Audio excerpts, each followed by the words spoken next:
하나님, 모든 감사를 드립니다. 저희들에게 또 새로운 3월 달을 시작하게 해주셨습니다. 오늘 예배 가운데 함께하여 주시고, 부족한 사람 섰지만 인간의 부족함 감춰주시고, 오직 성령 충만함으로 하나님의 말씀이 될 수 있도록 인도하여 주시옵소서. 예수님 이름으로 기도합니다. 아멘. 우리는 지난 신약 시간에서 데살로니가 전서 시간이죠. 이제 사도 바울이 우리 성도들의 죽음에 대해서, 또 우리가 죽고 난 것이 다 끝이 아니라 육신의 부활이 꼭 온다, 또 그 과정 가운데서 제가 영혼이 낙원에 있음에 관해서, 그리고 예수님 다시 오실 때 우리가 그냥 영혼으로만 있는 것이 아니라 육신의 부활이 있다는 말씀, 그래서 예수님의 재림에 대한 그 때를 우리가 같이 성경적으로 소상하게 보았습니다. 그래서 결국은 가짜 소망이 아닌 우리가 영원한 참 소망이 있는 사람들이기 때문에 그 사람의 특징에 관해서 말씀을 나눈 것이죠.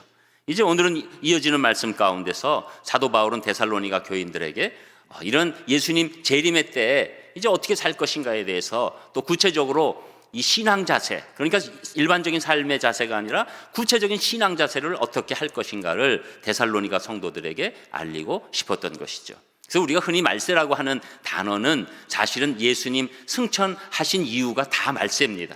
그래서 말세지말이라고 하는 것은 말세 중에도 또 말세라는 것이죠. 그래서 지금을 우리가 말세지말이라고 얘기하는데, 이제 말세 중에서도 말세가 왔고, 우리가 그 때와 시는 정확히 몰라도 점점 마지막 때를 향해서 우리는 가고 있다.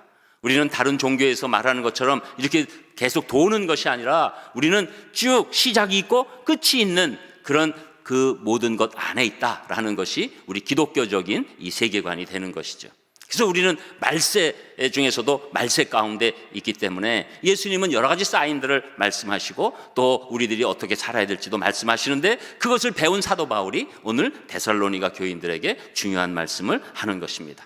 첫 번째로, 마지막 때의 신앙 자세는 영적으로 깨어있는 것이다. 그래서 오늘 세 가지 말씀하실 것인데, 첫 번째, 이 마지막 때 신앙 자세가 영적으로 깨어있어야 된다는 것입니다. 그래서 4절에서 6절까지의 말씀을 우리 한번 또 읽겠습니다. 우리 4절에서 6절 같이 읽습니다. 4절 시작.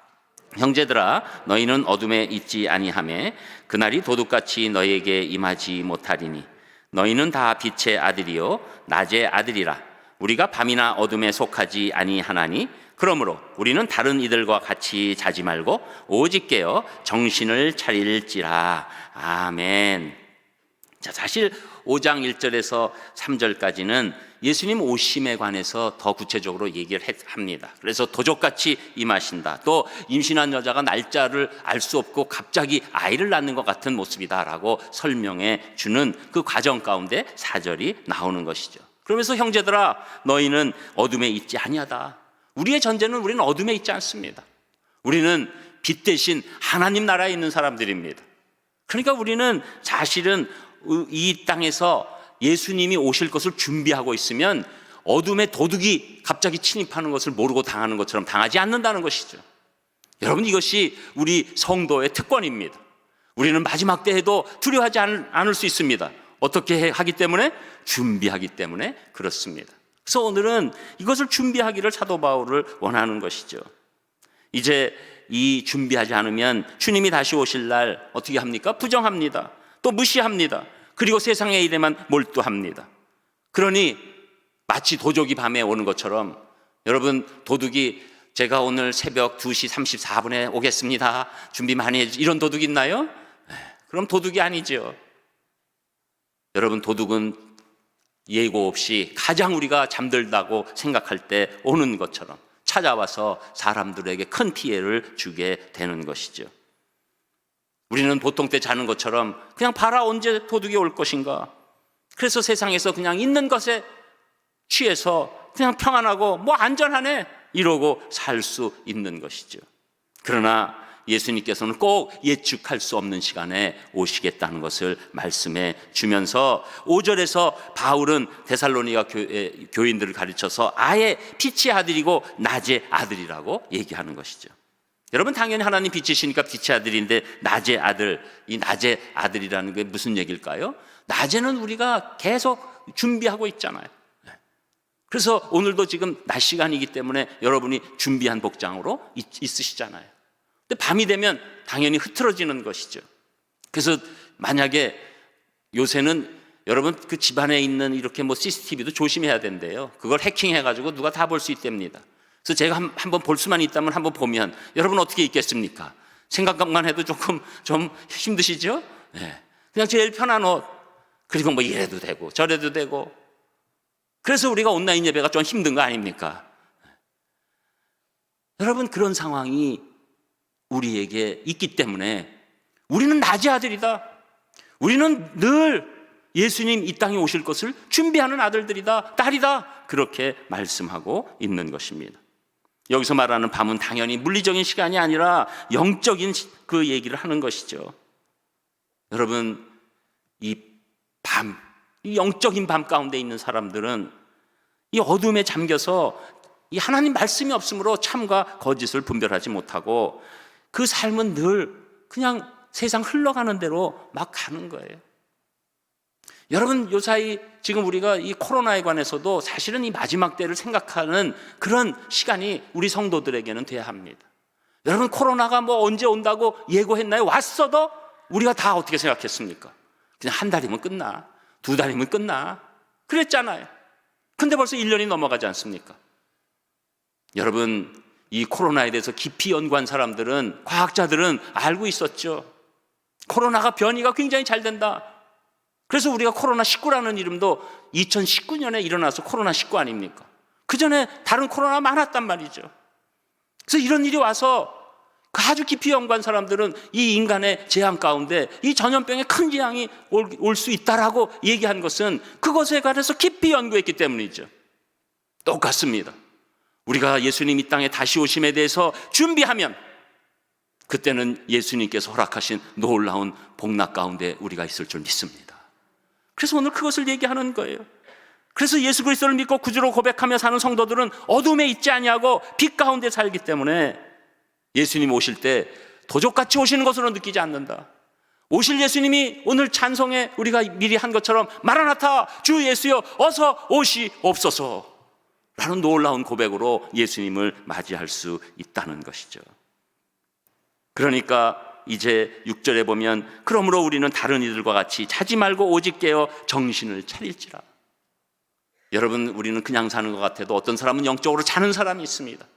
그러나 우리 성도들은 자지 말고 영적으로 깨어서 정신을 차릴지라 이렇게 말씀하고 있는 것입니다. 여러분 영적으로 잠든 사람의 특징은 무엇입니까? 첫 번째로 하나님의 말씀을 들을 수 있는 능력이 없어요. 그래서 세상 사람들은 하나님의 말씀을 들을 수가 없고 또 교회에 나온다고 해도 아직 영적으로 깨어있지 않으면 하나님의 말씀이 들리지 않는 거예요. 같이 말씀을 지금 듣고 있는데도 이게 무슨 얘기지? 하게 되고 시간이 지나면서 거기에 들어가지 못하니까 잡생각이 생기게 되고 또 잡생각이 더 누적되면 졸음이 오게 되고 그리고 기절하게 되는 것 아니겠습니까? 온라인에 계신 분들 일어나시길 바랍니다. 여러분 영적으로 깨어있는 그 상황, 이 잠들면 안 된다는 것이죠. 그리고 이 잠들지 않아야지만 영적으로 깨어 있어야지만 하나님의 말씀이 우리 안에 온전히 들어와서 우리를 일으켜 세우는 것입니다. 여러분 우리가 졸기만 해도 잘 안 되잖아요. 이 일이 졸다가 막 큰일이 나지 않습니까?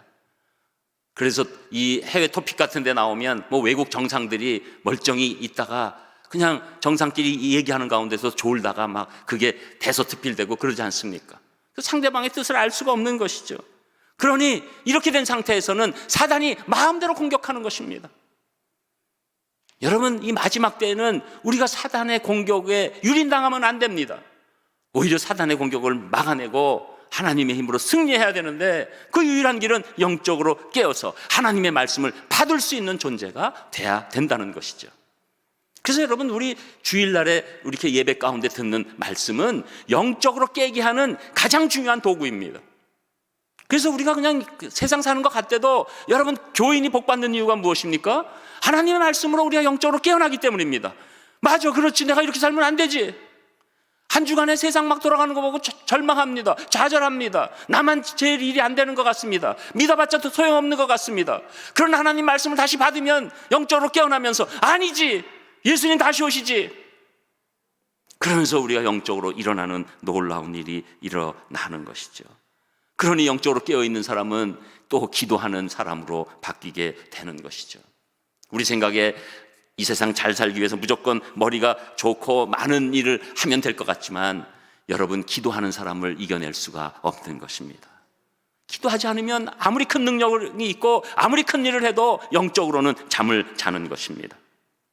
그리고 여러분, 또 영적으로 깨어있을 때 우리에게 하나님이 주시는 것이 있는데 영적 분별력이에요. 이 영적 분별력이 너무 중요합니다. 여러분, 잠을 자는 동안에 방 안에 사람이 들어왔다 나가도 모릅니다. 깨어있는 사람은 당연히 알죠. 여러분, 또 막 선잠 자도 뭐 얘기하는 것 같아도 나중에 하면 자기가 무슨 얘기하는지 모르죠. 깨어있는 사람은 다 압니다. 지금은 마지막 때이기 때문에 사단의 역사가 아주 교묘합니다. 그래서 영적으로 깨어있는 사람만이 이 사단의 공격을 피해 나갈 수 있는 것이죠. 여러분, 지금 이 코로나 시대에 우리가 사실은 사단의 공격을 크게 받는 때예요. 왜냐하면 이 말씀에 온전한 의지함이 없고 성령님의 운행하심의 말씀으로 우리 깨어남이 적어지기 때문에, 암만 해도 여러분, 우리가 모였을 때, 그리고 우리 전심으로 모여서 하나님께 예배 드릴 때 성령님의 운행하심이 강력하면서 말씀으로 우리를 깨우시는 거죠. 그러니까 요사이는 이런 것들이 부족하니까 자꾸 영적으로 깨어있음이 없고 조는 분들이 있고 자는 분들이 있어요. 그러다 보니까 세상에 있는 원리가 오히려 더 맞는 것 같아요. 세상에서 주장하는 얘기가 더 옳은 것 같아요. 그리고 세상의 흐름을, 이 영적인 흐름이 아무런 소용도 없는 것 같아요. 그리고 점점점 교회가 무슨 필요 있나 이런 생각까지 하는 분들이 생기기 시작하는 거예요. 그러나 점점 그것이 사단의 공격입니다. 마지막 때에 있는 사단의 공격이죠. 그리고 사람들은 이제 세상의 즐거움과 세상의 성공과 그리고 이 안타까운 것들을 다 무시하고 죄악의 밤을 즐기게 되는 것이고, 그것이 자기의 잘 사는 길이라고 착각하기 시작하지만 점점 그 인생은 무기력함과 더 수렁으로 빠져 들어가면서 그 삶이 피폐해지기 시작하는 것이죠. 그러니까 사도 바울은 오직 깨어 정신을 차릴지라. 전의 말씀은 근신하라인데 근신하라 그러면 이게 뭐지 이러니까 이 개역개정에서는 오직 깨어 근신하라가 아니라 오직 깨어 정신을 차릴지라. 저는 여러분들이 영적 정신을 차리시기를 주님의 이름으로 축복합니다. 깨어 있으시기를 축복합니다.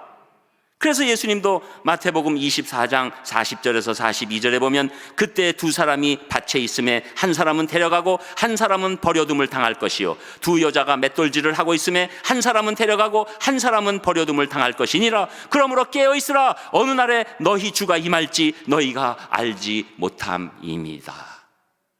그럼 똑같이 맷돌질하는 여자들 있죠. 똑같이 밭에서 일하는 남자들이 있겠죠. 그러나 한 사람은 영적으로 준비되어 있고 한 사람은 영적으로 전혀 준비되지 않았기 때문에 그 마지막은 너무나 큰 차이가 나는 것입니다.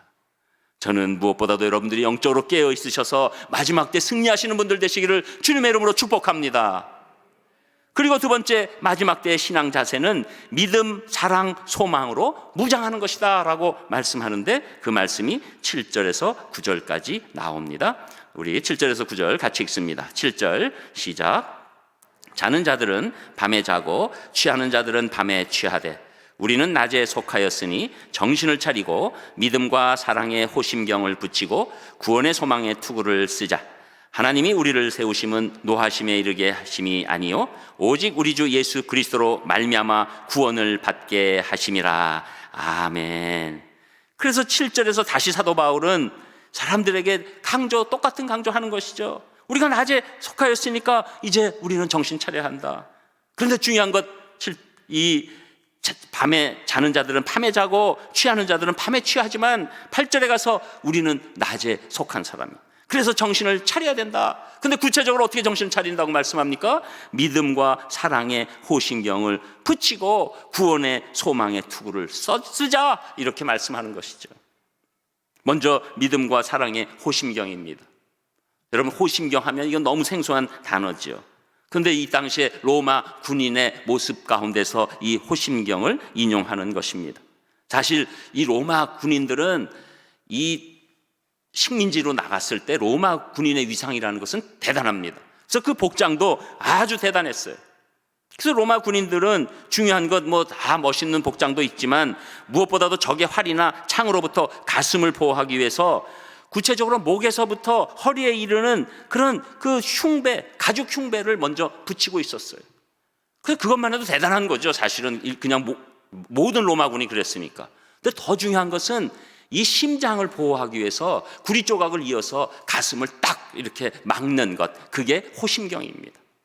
그래서 쇠죠. 쇠로 어디를 막으려고요? 심장을 막으려고. 여러분, 심장을 다치면 치명적인 것 아니겠습니까? 그래서 가장 중요한 방어 수단으로 호심경을 딱 차고 있었던 것입니다. 군인들은 싸움도 잘해야 되지만 잘 무장하고 있어야 되죠. 군인이 전쟁터에서 이 심장이 있는 가슴을 활이나 창으로 맞으면 그냥 죽을 수밖에 없는 것이죠. 여러분, 그래서 마지막 때 영적 전쟁에서 이 영적 심장을 보호하는 것은 먼저 무엇이라고 말씀합니까? 예수님을 믿는 믿음이라고 말씀하는 거예요. 여러분, 마지막 때에는 이 믿음이 흔들립니다. 잘 믿은 것 같아도 이 예수님 믿는 게 이게 뭐지? 막 이렇게 흔들리는 분들이 있어요. 여러분, 우리가 마지막 때 살 수 있는 가장 유일한 근거, 우리의 영적 심장을 보호하는 것, 예수님을 끝까지 확실히 믿는 것입니다. 여러분, 이것은 이 땅의 전체 종말뿐만 아니라 심지어 나 개인의 종말에 이를 때에도 가장 중요한 것은 예수님을 믿는 믿음인 줄 믿습니다. 그 믿음 때문에 우리는 육신이 이 땅을 떠나간다 할지라도 두려워하지 않고 우리는 하나님 안에서 기쁨을 바라보고 감사하게 떠나고 우리 영혼이 낙원에 갔다가 나중에 육신의 부활을 입게 되는 것입니다. 그래서 여러분, 이 예수님을 향한 믿음은 너무나 큰 우리를 보호하심이에요. 그러니까 늘 사단은 예수님에 관한 믿음을 이리저리 흔들고 그런 것으로 통해서 세상에서는 자꾸 이 믿음을 흔들고 문화적으로도 흔들고 경제적으로도 흔들고 정치적으로도 흔드는 그런 일이 일어나는 것입니다. 여러분, 예수 그리스도를 믿는 것이 우리가 핍박 없는 삶에서 사는 것이 목표가 아닙니다. 예수 그리스도를 잘 믿게 되면 그 믿음에 대해서 계속적으로 어떤 방법론을 가지고 사단은 배후에서 조종해서 공격하는 것입니다. 교회에 어떠한 핍박이 하나도 없다? 오히려 이상한 것입니다. 여러 가지 일이 일어날 수 있는 것이죠. 그때 우리에게 갖고 있어야 될 것, 예수님을 향한 강력한 믿음이 되는 것입니다. 그리고 그 다음에는 사랑이죠. 그 사랑은 무슨 사랑입니까? 예수님으로부터 받은 사랑, 그 사랑이에요. 그래서 성도의 가장 큰 힘은 이 체험적 신앙이에요. 예수님으로부터 받은 사랑이 있을 때, 그때 우리가 마지막 때도 예수님을 배반하지 않고 끝까지 그 사랑을 위해서 모든 것을 다 아낌없이 바치고 그리고 모든 것을 다 맡길 수 있는 힘이 우리에게 오게 되는 것입니다. 그래서 이제 이 먼저 믿음과 사랑에 호심경을 붙이고 그 다음에 우리가 가져야 될 것이 구원의 소망에 투구를 하는 것이죠. 투구는 무엇입니까? 머리 위에 쓰는 것이죠. 저도 괜찮으면 항상 여러분이 허락만 해주시면 투구를 쓰고 설교하고 싶은 마음도 있습니다. 그런데 이 투구, 구원의 소망의 투구예요. 여러분, 왜 여기서 그냥 구원의 투구가 아니라 구원의 소망의 투구라고 얘기합니까? 이 구원이 지금 받은 구원을 넘어서 완전히 천국 가서 구원이 이루어지는 이 모든 것을 통과하는 전체적인 구원을 말씀하기 위해서 구원의 소망의 투구라고 말씀하는 것입니다. 여러분들은 분명히 믿으셔야 될 것이 있는데, 여러분 예수님 믿으셨기 때문에 하나님의 자녀가 되셔서 이 땅에서도 합력해서 최선을 누리고 승리하게 되실 것을 믿고, 이 땅을 떠나서도 우리가 영생복락 누리면서 하나님과 함께할 줄 믿습니다. 이것이 우리의 이 구원의 소망의 투구예요. 이것을 꺾을 사람은 없습니다. 이것을 꺾은 어떤 사태도 없습니다. 코로나 사태도 이것을 꺾을 수 없습니다. 우리는 어떤 상황이 이 땅에 왔으라도 이 구원의 소망의 투구가 있기 때문에 우리는 능히 마지막 때를 힘있게, 능력있게, 그리고 담대하게, 용기있게 살아갈 수 있게 되는 것입니다. 그래서 여러분, 지금 이 심장과 뇌를 보호해주는 지금 군장을 여러분 받으신 거죠? 저는 여러분이 오늘 이 시간 여러분 영적 심장과 영적 뇌의 보호를 받는 그 호심경과 투구를 받으신 줄 믿습니다. 그래서 우리는 여기서 더 힘을 내면서 우리가 이 미래적 구원이 단순한 환상이나 염원이 아니라 우리가 곧 실제로 체험하게 될 놀라운 능력의 사건이 될 것이라고 믿게 되는 것이죠. 마지막 때는 사단은 사람들에게 이 소망을 자꾸 뺏어가려고 합니다. 그리고 쓰러지게 하려고 합니다.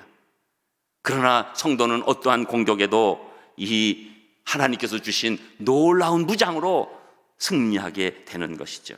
그런데 사도 바울은 이 비슷한 말씀을 에베소서 6장 16절 17절에서 하고 있습니다. 모든 것 위에 믿음의 방패를 가지고 이로써 능히 악한 자의 모든 화전을 소멸하고 구원의 투구와 성령의 검 곧 하나님의 말씀을 가지라, 이렇게 말씀하는 거죠. 그래 똑같아요. 이 수비하는 거에 관해서는 믿음의 방패, 이 지금 호신경이죠. 그리고 이 화전을 소멸할 그 막을 구원의 투구. 그런데 여기 또 하나 얘기하고 있는 게 뭐냐면 성령의 검. 뭐라고요? 하나님의 말씀.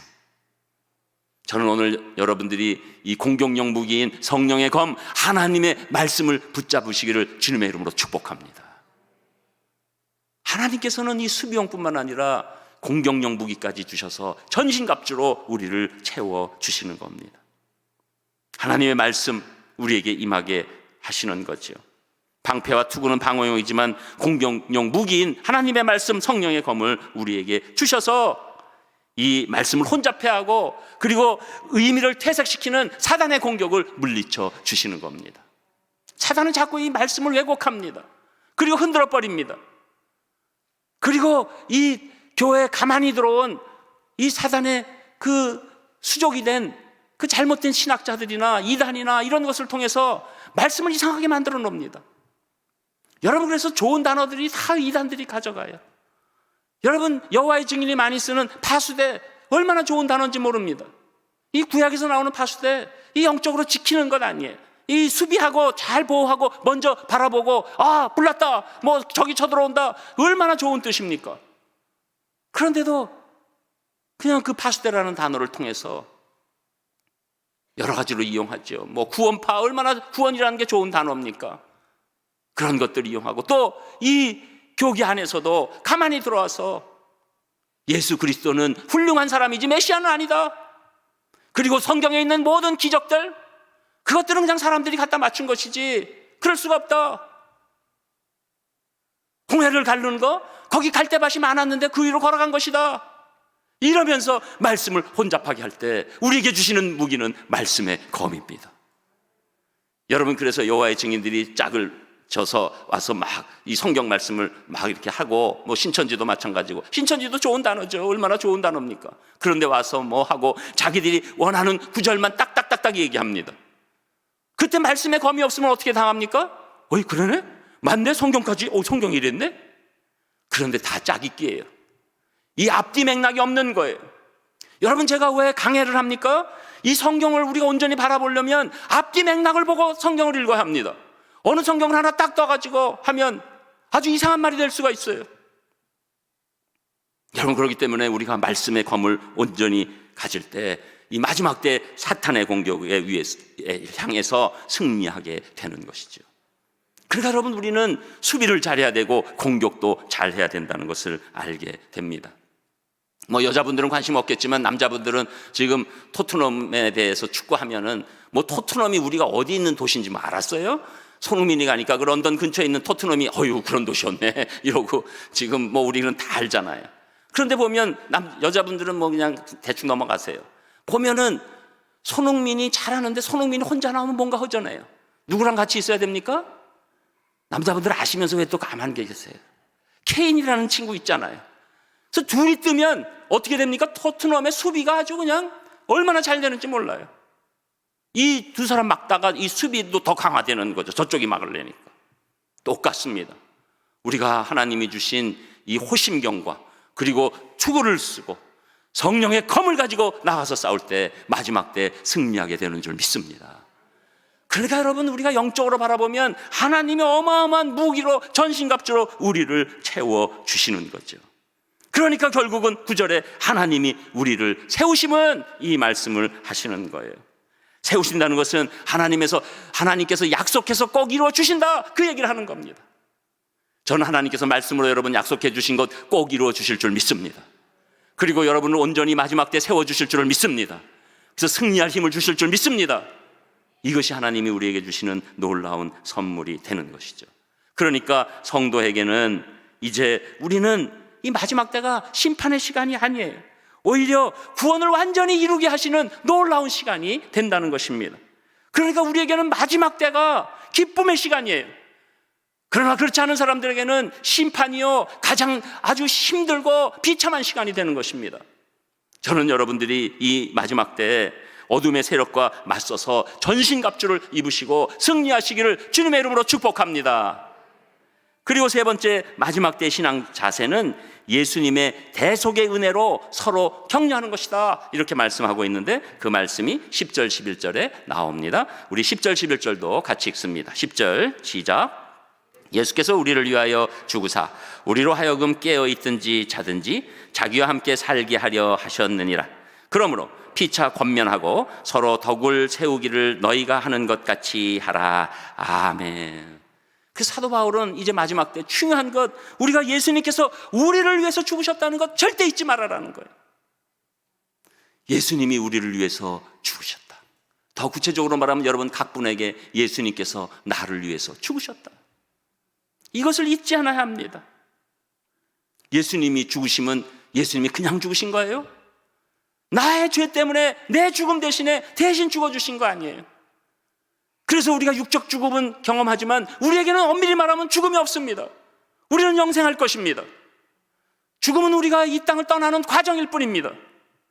그리고 부활의 새 몸을 입기 위한 준비 작업일 뿐입니다. 우리가 이렇게 놀라운 인생이 된 것, 그것은 우리 대신에 예수님께서 십자가에서 죽으셨기 때문입니다. 그것을 잊지 말아야 한다는 거예요. 그래서 우리로 하여금 깨어있든지 자든지, 이건 무슨 얘기냐면 그 위에 있던 깨어있는 것 자는 거랑 조금 다른 얘기예요. 여기서 먼저 깨어있다는 것은 예수님 다시 오실 때까지 우리가 살아있든지 아니면 자든지, 예수님 오시기 전에 우리가 육신적으로 먼저 죽어서 우리 영혼이 낙원에 있든지, 다 이 모든 우리를 위해서 죽으심은, 대속하심은 우리와 함께 영원토록 살기 위하심인 거예요. 하나님은 우리를 너무 사랑하셔서 우리와 영원토록 살기를 원하십니다. 그런데 동시에 우리를 너무 사랑하셔서 우리를 로봇처럼 만들기를 원하지 않으신 거예요. 우리에게 자유의지를 다 주고 선택할 수 있는 힘을 주신 거예요. 그래서 예수 그리스도의 십자가를 보고 깨닫게 인도하여 주셔서 그것을 믿는 자들에게 예수님은 영원토록 살게 하시는 놀라운 삶을 허락해 주신다는 거죠. 이것이 복음이고 이것이 우리에게는 가장 큰 은혜가 되는 것입니다. 그래서 예수님은 자신이, 하나님은 죽을 수 없는 분이잖아요. 그럼에도 불구하고 삼위일체 제2의 예수님은 죽음을 경험하시고 육신의 죽음을 경험하시면서까지 우리를 사랑하신 은혜가 있었다는 것이죠. 여러분, 그런데 이 대속의 은혜가, 여러분 한번 생각해 보세요. 맨 처음엔 예수님 처음 만났을 때 감격이 있습니다. 평생 예수님만 믿는 것 가지고 살 수 있을 것 같아요. 그러다가 세파에 휘둘리고 이 신앙생활이 점점 굳은 살이 배기기 시작하면 이 마음들이 흩어지는 거예요. 그러면서 자신이 구원받은 것에 대해서 당연하게 여기고 거저 하나님으로부터 예수님으로 받았다는 그 은혜의식에서 자신이 무언가 한 것 같은 공로의식에 빠지게 되고, 더 나쁘게 나가게 되면 특권의식같이 생기게 돼서 다른 사람들이 영원으로 죽어가는 것, 저 인간들 죽을 사람 죽을 것들이야, 이렇게 생각하고, 심지어 화나면 너 그러다 지옥 가, 이런 얘기는 하고, 아주 이 십자가의 은혜를 쳐버리는, 자기 마음대로 판단하고 심지어 심판해도 된다는 그런 지경까지 이르게 되는 것이죠. 그 모습이 여러분 전체 공동체적으로 나타나서 지금 한국교회의 신뢰가 떨어진 거예요. 영적으로 보면 그렇습니다. 우리의 부분적인 것들을 뿐만 아니라 가장 큰 것은 그거예요. 우리가 예수님으로부터 거저받은 구원, 거기에 감격이 있다면 우리가 다른 영혼에 대해서 함부로 할 수 없는 것이죠. 그러니까 그게 또 없어지고 마치 특권층이 된 것처럼. 미안합니다. 갑자기 이제 제가 너무 강조하다 보니까 요들이 나와가지고.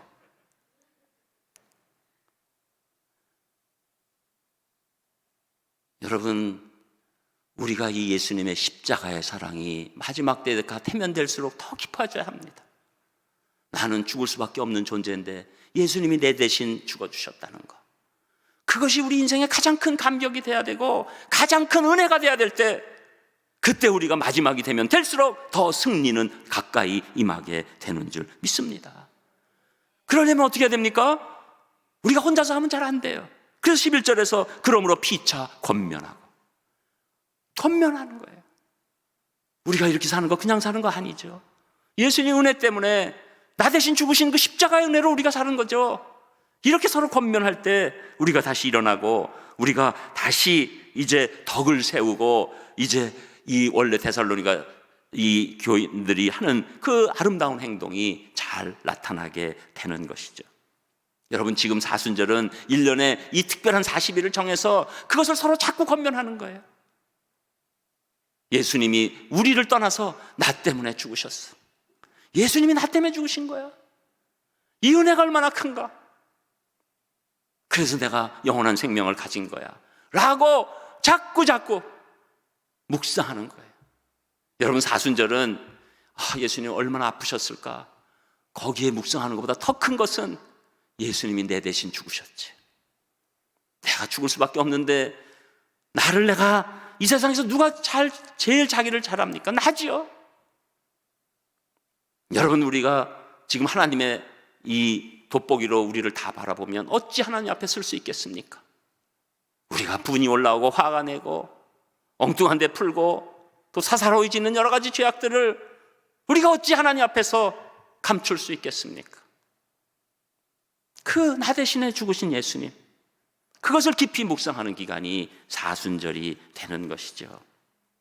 그러니까 그때 우리가 집중적으로 그것을 생각할 때 이 교회 안에는 덕이 나오는 겁니다. 여러분, 덕이 왜 안 나오는 줄 아세요?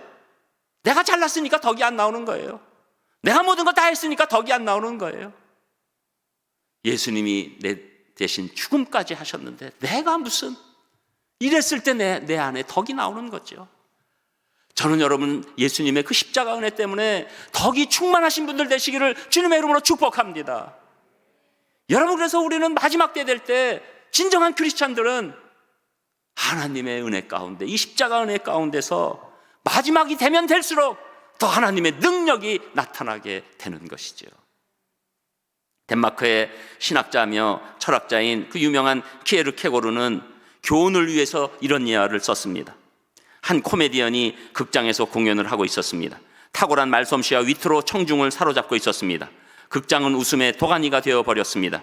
그런데 갑자기 천정에서 불이 났습니다. 불이 점점 번져가기 시작하는데 마침 그 모습을 그 코미디언이 제일 먼저 보았습니다. 그는 만담을 중단하고 청중을 향해서 심각하게 소리쳤습니다. 불이야, 불이야! 그러나 아무도 움직이지 않았습니다. 오히려 청중들은 저 코미디언 진짜 실력 있다, 진짜 같다며 더욱 재미있어하며 박수쳤습니다. 코미디언의 안타까운 외침까지도 코미디가 되고 만 것입니다. 결국 불길을 피하지 못해서 많은 사상자들이 생기고 말았습니다. 여러분, 키에르케고르는 이 말씀의 근거에서 예수님의 재림 소식을 심각하게 전해도 사람들은 세상의 코미디에 빠져서 농담으로 듣는 안타까운 세태를 풍자한 것입니다. 예수님은 분명히 다시 오실 줄 믿습니다. 세상은 꼭 종말을 맞게 돼 있습니다. 저는 우리 산상의 모든 성도님들이 오늘의 말씀으로 무장하셔서 마지막 때 놀라운 승리를 가지시기를 주님의 이름으로 축복합니다. 기도하겠습니다. 하나님, 모든 감사를 드립니다. 저희들 이 세상 그냥 흘러가는 것처럼 아무렇지도 않게 살고 이 세상의 모습만 바라보지만 예수님 꼭 다시 오실 줄 믿습니다. 전신갑주로 무장하고 승리하게 도와주시옵소서. 모든 것 감사를 드리며 예수님 이름으로 기도합니다.